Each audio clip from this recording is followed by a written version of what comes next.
Yeah! Welcome back to Luckslinger. Now it's time for the final bounty, the final bandito, Paco Pedro Morales. And he's got his army up in the mountains, so we're going to be going there today. They call it Pine Peaks. Pine Peak. Singular. And it's time for the one and the last time that we get to play with our gold bars. I'm going to miss doing this, so let's make it count.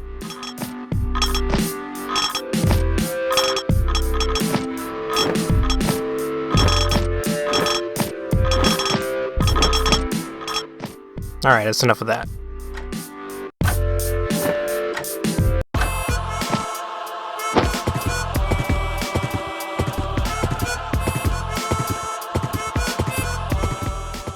What's good, Luca?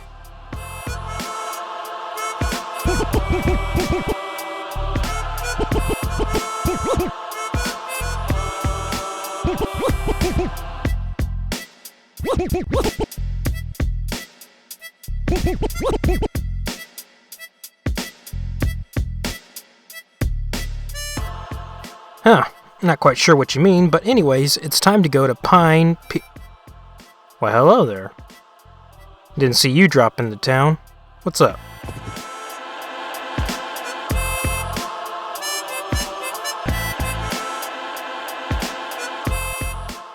Riveting. Anyways, it's time to go to Pine Peak.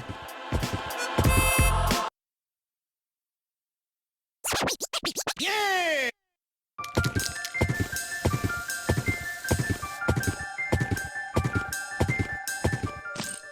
And here we are. Everything is covered in snow. Also, our bullets are now black, to differentiate between this and the background. And here's our first enemy, the sniper. He kneels down and shoots a really fast shot at you. His loading animation and his firing animation are exactly the same, so you should watch out and not confuse the two. Also, you should watch out where you're going on this platform because there's a surprise snake hiding underneath the snow. And you can tell because there's a slight coloration difference between it and the snow. You have to really squint at it to see it, but once you see it, you can pretty much pick it out every single time.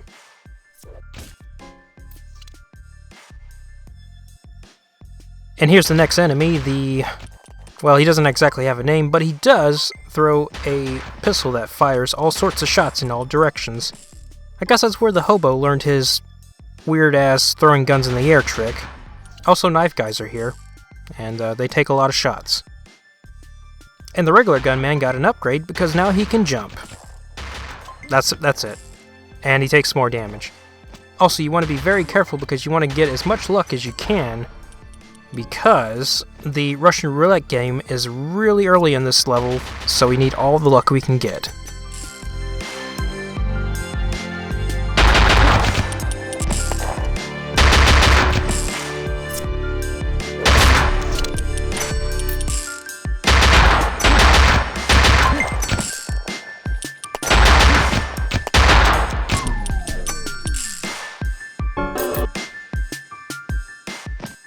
Also, barrel throwers make a return as snowball rollers, I guess. Basically, all they do is roll snowballs down the hill, and they'll start shooting afterwards. It's pretty easy to get by because all you have to do is just back up a little bit and jump over it.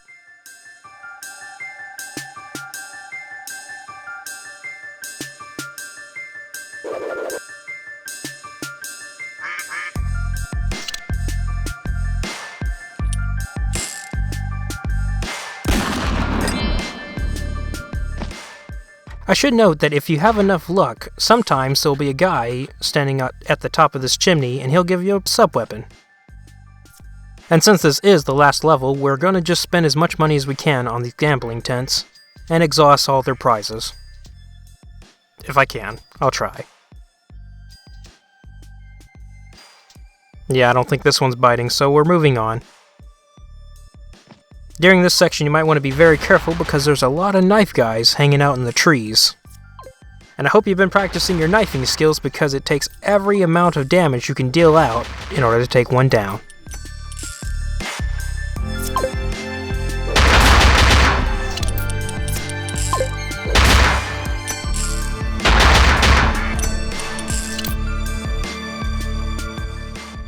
Now you won't be able to see it here because it's already gone, but there was a record in this tree here. In order to get it, you would need to use your bracelet and jump into this pit, which will cause a duck to spawn and bounce you up to where that record is. And that's how you get that record. The next enemy is this guy on a horse. He's too tough to take on, not to mention he doesn't drop anything special, so we're just gonna skip him entirely.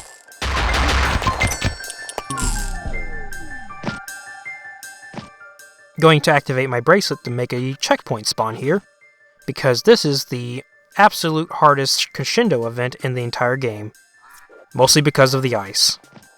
You're going to want to try to not move so much, because once you hit the floor with any amount of momentum, the ice is pretty much going to slide you like half of what you were moving for. So, it makes it really tough to dodge bullets.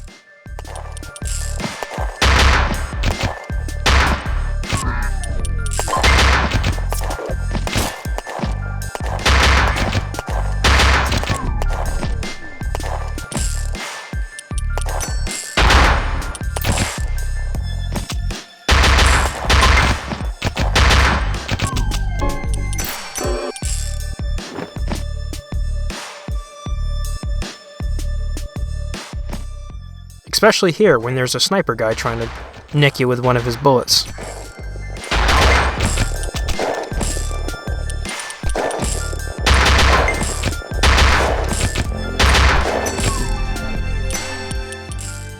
These jumps may not look really hard, but actually you really need to get on the very edge of that platform in order to clear those jumps, because it's really easy to make a mistake, especially with the ice on there.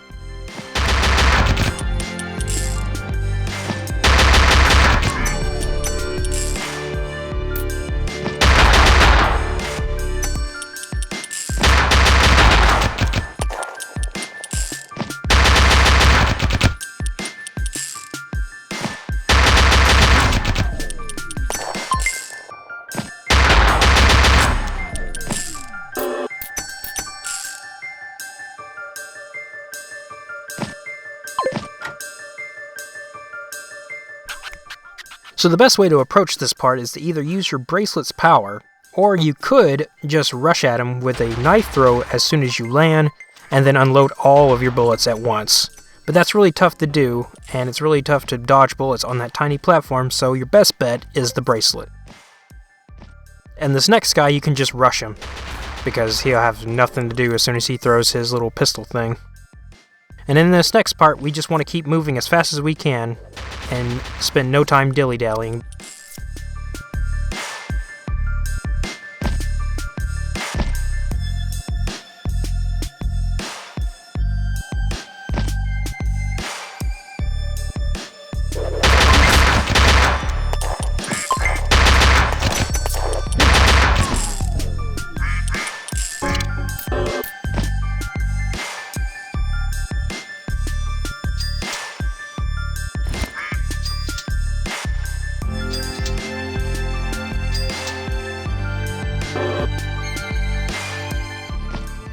It's really tough to dodge bullets in this room, so I recommend you retreat back every so often, so that way the bullets will hit the door instead of you.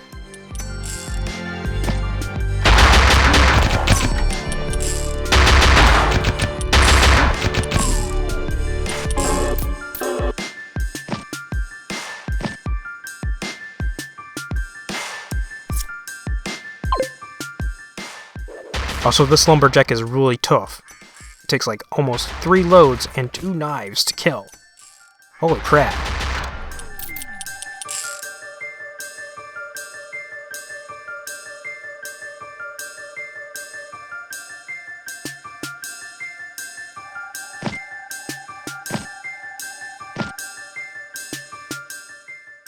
Somehow those guys always catch me off guard. I don't know why.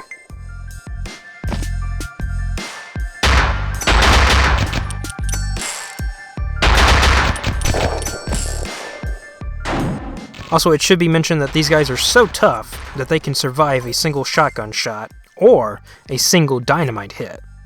So you're going to have to preload some shots into them before you want to take them down with a shotgun.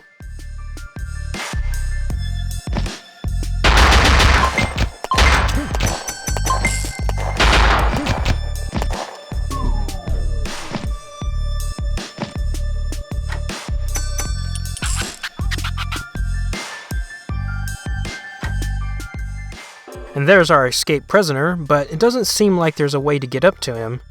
We could try jumping into that pit where that broken bridge is, but that's not the way to go. Instead, we're going to go all the way over here and jump into this pit with our bracelet power. That's going to throw us up on here, and then we're going to activate it again. And now we're up here.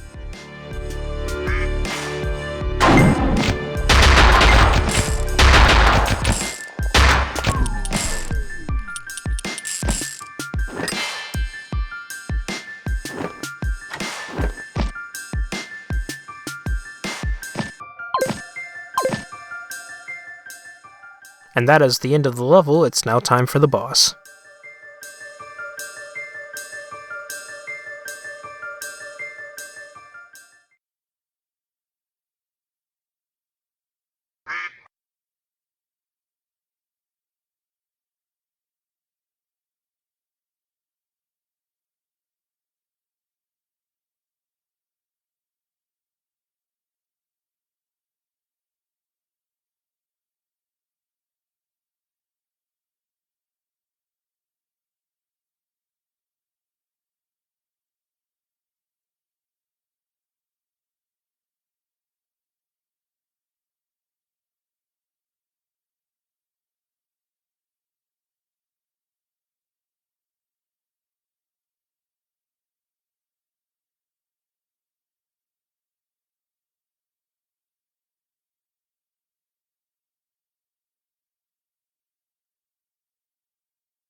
Sub-boss, that is. Looks like we're going to have to take down Silencio in order to fight Paco.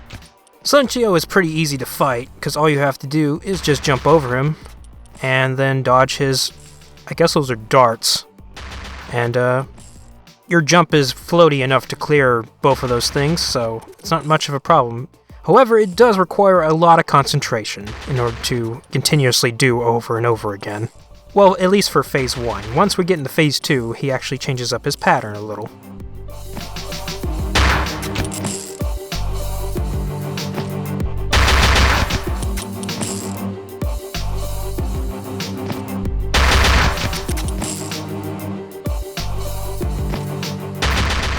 And in Phase 2, he gets rid of the coffin and reveals that he had a chain gun this whole time. And his chain slots are very long, so you're going to need every pixel that you can in order to clear that jump.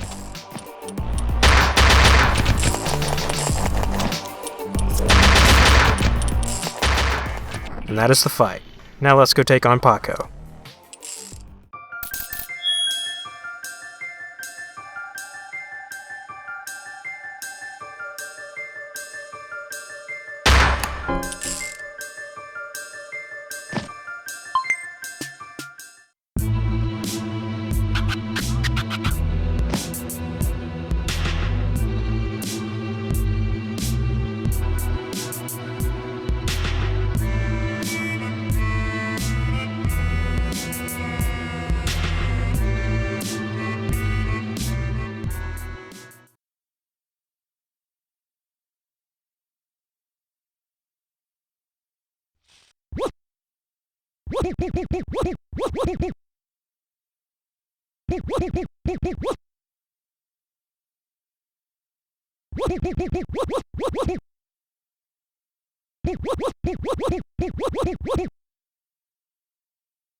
Okay, so Paco's actually a two-man fight. Him and his buddy Sergey are going to be shooting at you from two sides, as well as throwing guns in the air while they shoot bullets all over the place.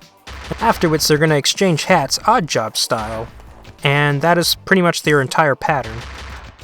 The thing that makes this fight really tough is that, once again, it requires a lot of concentration, and especially for the hat part, you have to really use your peripheral vision in order to see everything coming at you, because there is no known pattern for whose hat goes first. All you have to do is just basically keep up with the pattern, and it's pretty much the entire fight. And that's Paco down.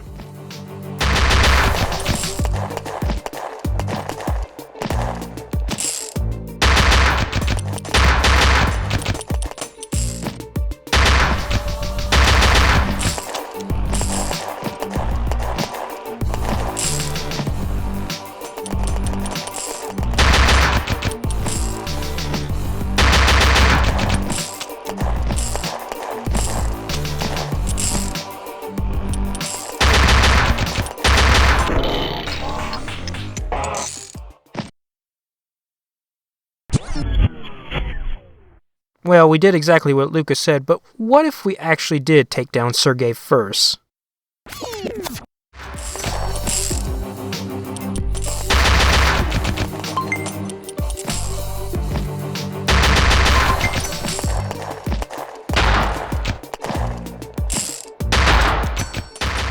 And after Sergey goes down, Paco will run over and pick up his dead body and use him as a sort of meat shield.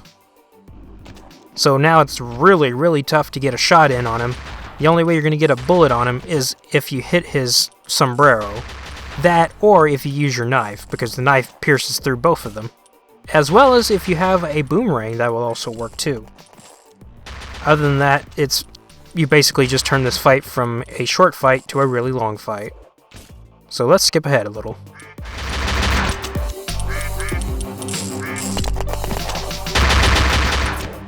And that takes care of both of them.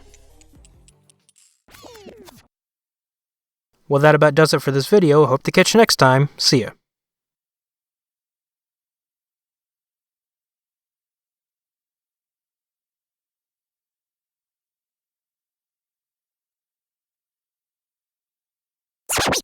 Yeah!